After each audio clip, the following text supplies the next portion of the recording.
Hey guys, how's it going? It's Jakim for the win here, coming at you guys with another unit review, and this one is going to be slightly different because I'm going to be reviewing 2 units.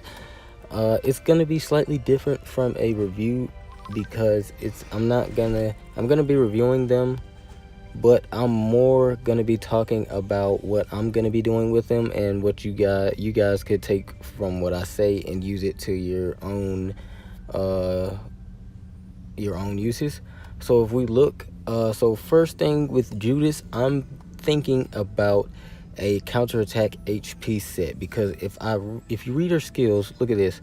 Attacks with dual wielded swords when the caster is stealth has a 75% chance to stun an enemy. So you don't even have to upgrade this skill unless you want damage out of it. You don't have to upgrade this skill because I've been getting the stun to proc pretty decently with her.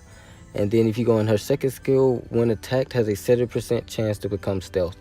And there is an issue with her that pretty much nerfs this whole ideal, but I'm gonna try it anyway, and I'll let you guys know how it turns out for me in the end. So if you go to her third skill, absolutely ridiculous. Increases the caster's combat readiness by 30% when maxed, and it grants her an extra turn if soul burned, and it grants her stealth. So keep that in mind.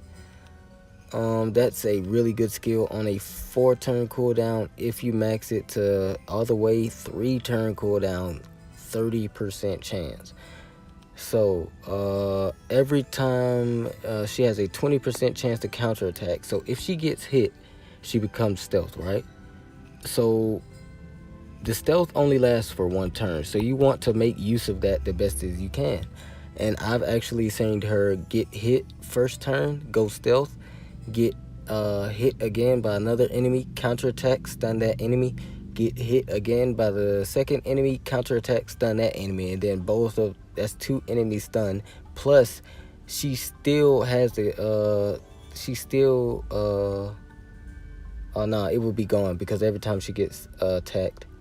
Well, no, I've seen her get attacked, go in stealth, stun, and then it was my turn to attack and I stunned the enemy, because it only lasts for 1 turn, and if you get hit while stealth, it goes away. But if you can only get hit with AoE damage. Keep this in mind, guys. I didn't know this about stealth. You can only get hit with AoE damage, and the AoE attack is decreased automatically just for being stealth. So stealth actually double counts as damage reduction. And then if you go into her artifact, I'm going with increase evasion chance by 11% after successfully evading, which is pretty good. So if you get effect resistance, well, actually no, effect resistance doesn't count. So you would just have to dodge an attack once you get a miss, because effect resist and miss are not the same thing actually. So if you get a miss, she will automatically boost her own attack, and she increases her miss chance by another 10%, 20% once I max this out. So she could potentially be really nasty. If you go into the substats, so I'm gonna be looking for defense, pretty much defense and HP. Pretty much that's all I'm really going for there. I don't really care about her being too fast.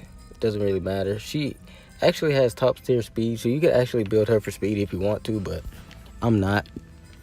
And then this is who I'm gonna combo her with. So this is what's gonna make these 2 powerful. And they actually, if you go into the specialty, they actually are companions. If you go into their specialty, so they actually are supposed to be meant to work together. So let's go ahead and get into Rikiros. So Rikiros got nerfed hella hard. This right here is a 6-turn cooldown, which nerfs this skill into the ground. But me, I just threw a prophetic candle on him, and I'm gonna get this to 5-turn cooldown, which would hopefully make this 4-turn cooldown every time he uses it. This increases speed. So speed and combat readiness are 2 huge buffs. And then if you go into his 1, decreases defense for 2 turns with a 50% chance once I max it out. So you can see these 2 units actually together can do some serious can cause serious trouble. So if you go into the 3 right here, I wouldn't say they do serious damage because they're not really too much of focused DPS heavy units.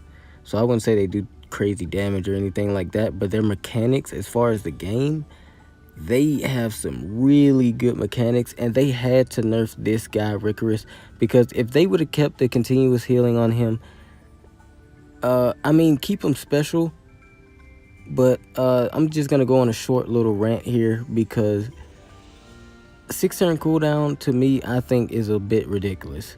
Because keep in mind, these guys, these light and dark units are not easy to get, and this is the unit that I'm gonna show you guys, because I'm going to slight rant. I got Lorena for my 10-10 clear, right?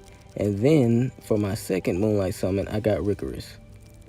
So yeah, great luck.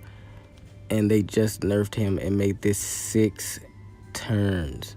They took away the continuous healing, which I don't care about, but making this 6 turns is just kind of ridiculous to me, considering these units are really hard to get, and you're supposed to feel rewarded getting these units.